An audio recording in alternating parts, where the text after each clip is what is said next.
Hi, my name's Lisa and I'm 37 years old. I'm writing this because the past year has been very difficult for me and my husband, Jax. We've come a long way since this incident, and I just want to share this story to help anyone who might find themselves in a similar position. Let me first tell you about how I met my lovely husband.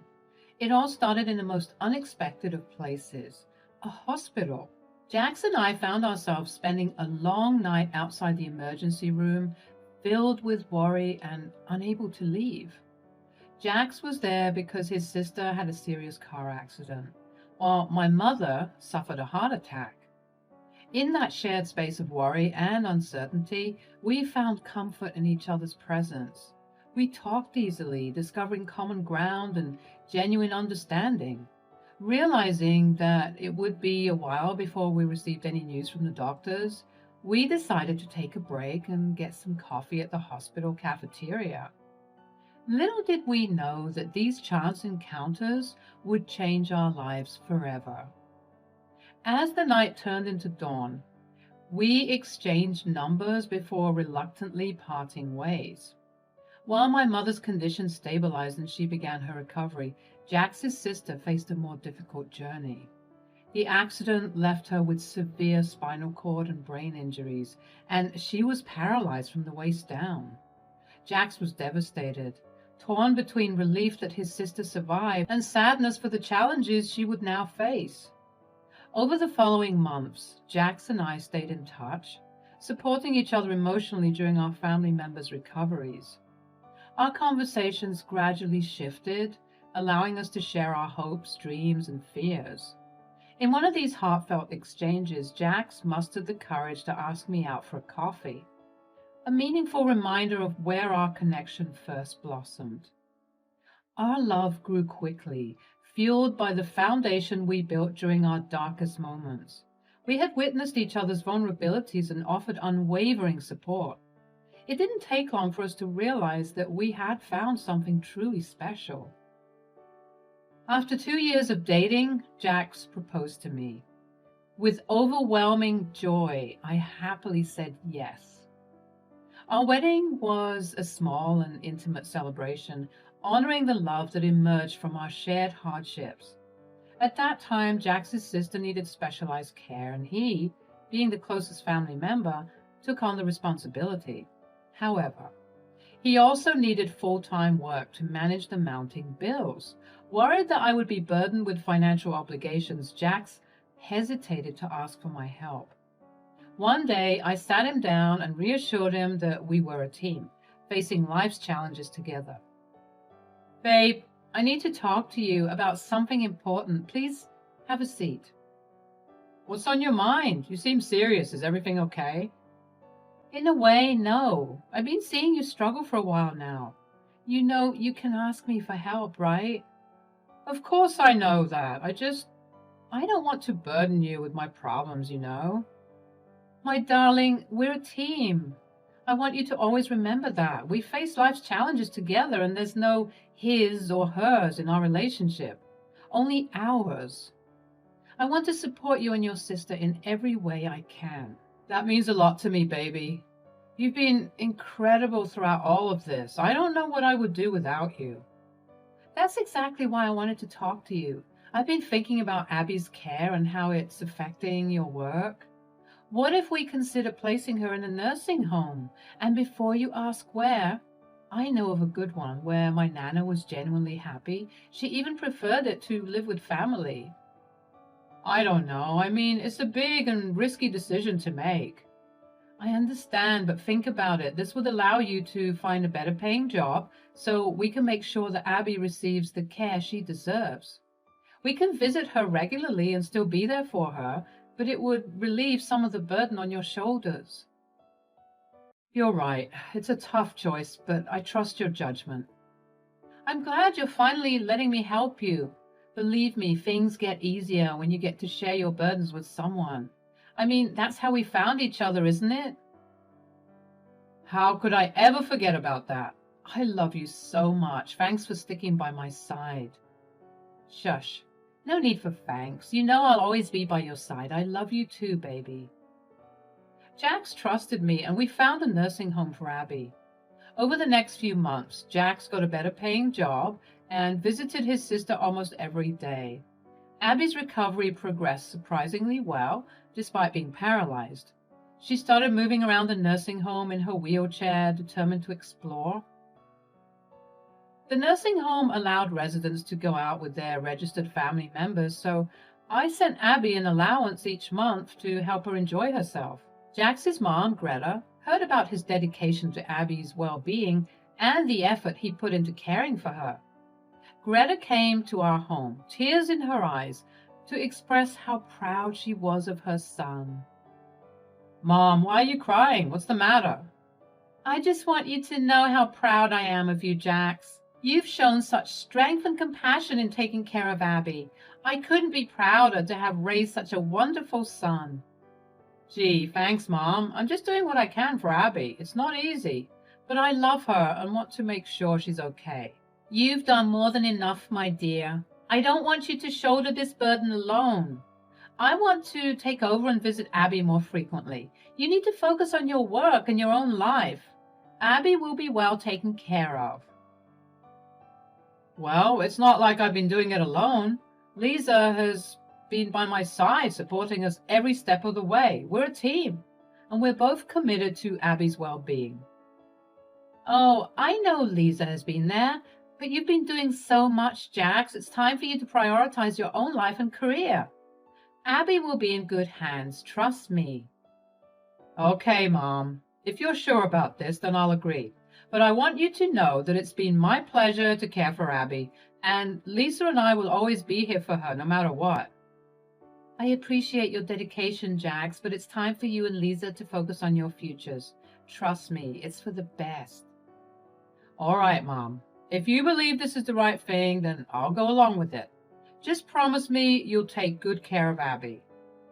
"I promise, Jax. You can count on me. Now go and focus on your work. Let me handle Abby's care." I found Greta's sudden concern for Abby a bit strange, but I kept quiet because I knew this moment was important to Jax, and the next year Jax focused on his job and got a raise.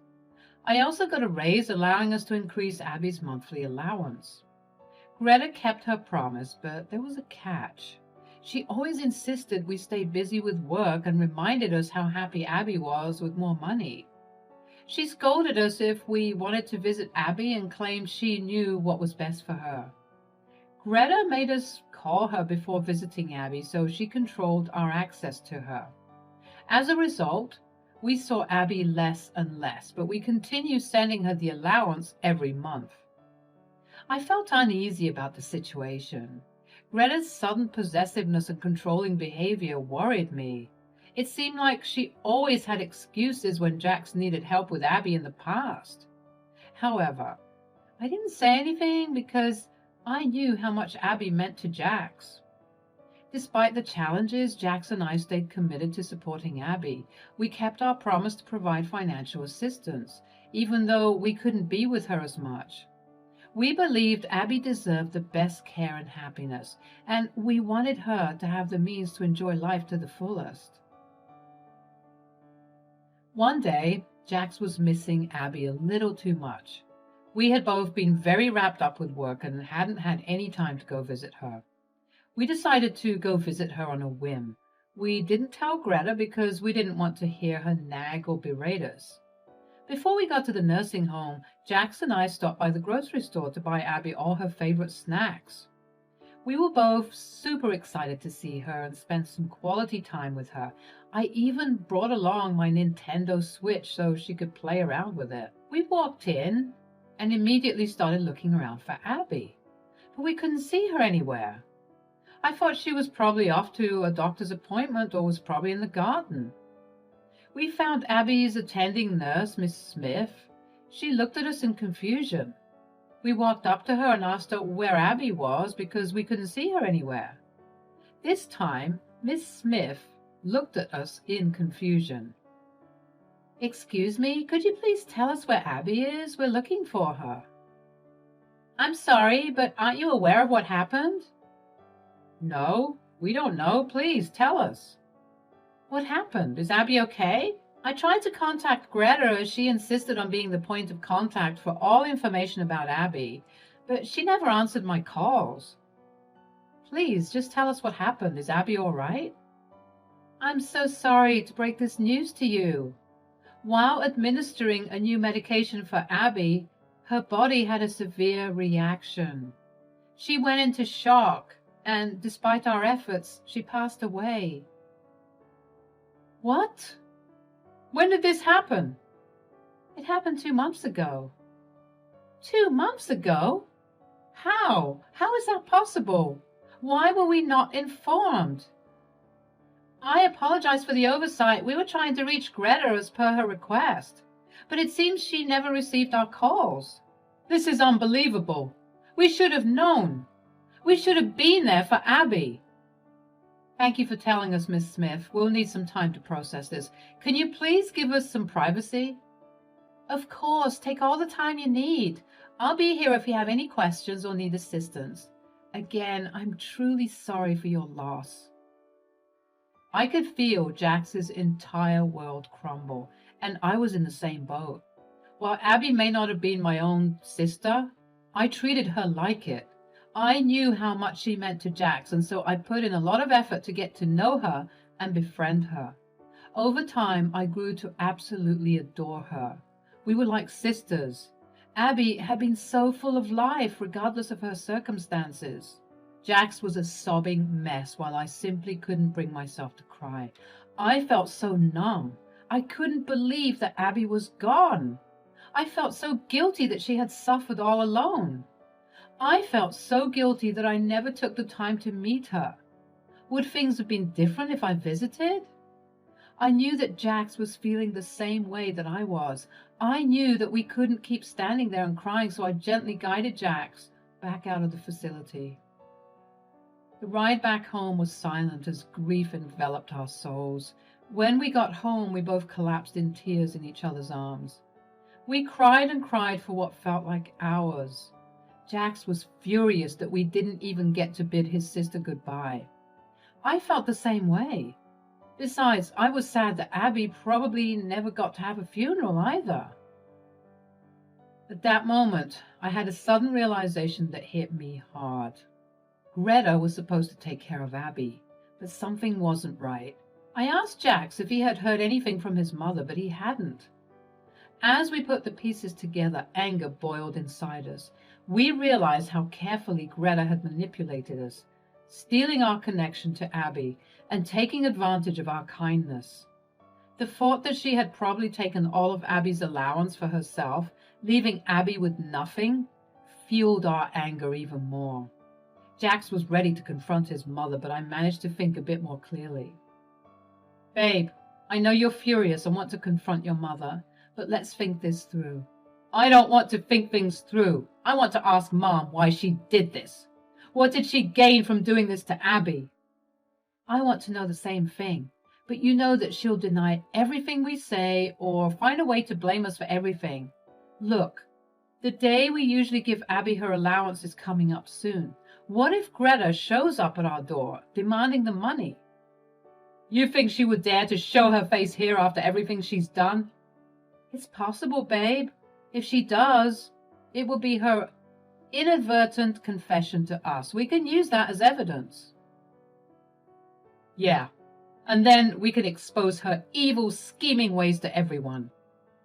Exposing her in front of everyone might not be the best course of action right now. Let's gather proof and take legal action instead, yeah? Fine, you're right. We need to approach this strategically. We'll follow your plan and gather the evidence we need.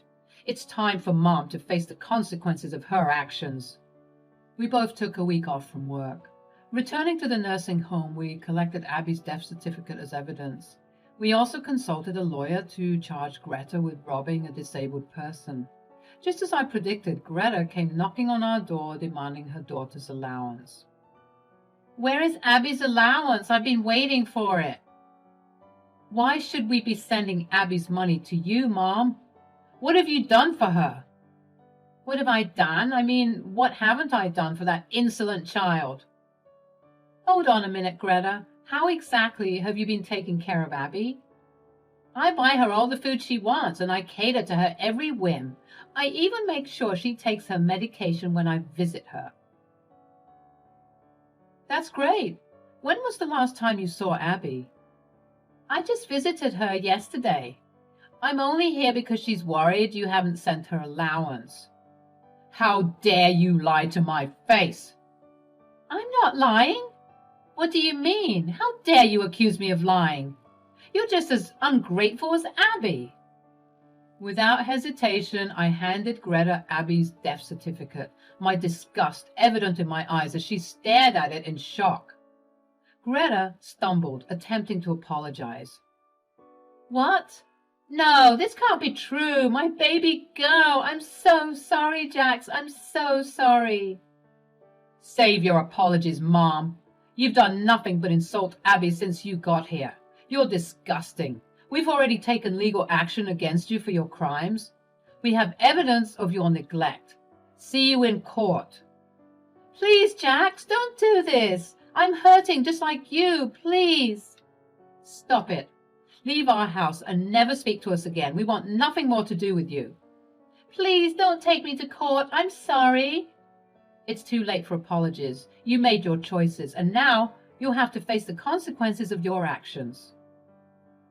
Little did Greta know, Jax and I had taken precautions and recorded our conversation with her.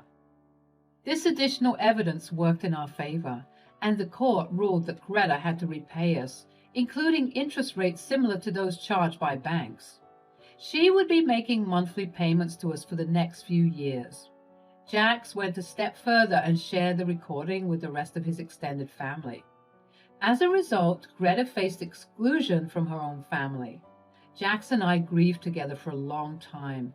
The pain ran deep, but slowly we started to heal. We made a firm decision to cut off all contact with Greta. The only reminder of her existence was the monthly payments she made to repay us. We focused on healing ourselves and rebuilding our lives. In the end, justice prevailed, and our love for Abby remained unwavering. We honored her memory by treasuring the time we had with her and by showing love and care to others in need. Our journey had been filled with challenges and heartache, but it also taught us the power of resilience and the strength of our bond. Jax and I began a journey of healing, reclaiming our lives from the wreckage of betrayal. We held on to the precious memories of Abby, treasuring the love and joy she brought to us. Although the pain lingered, we found comfort in the fact that we fought for justice and honored Abby's spirit.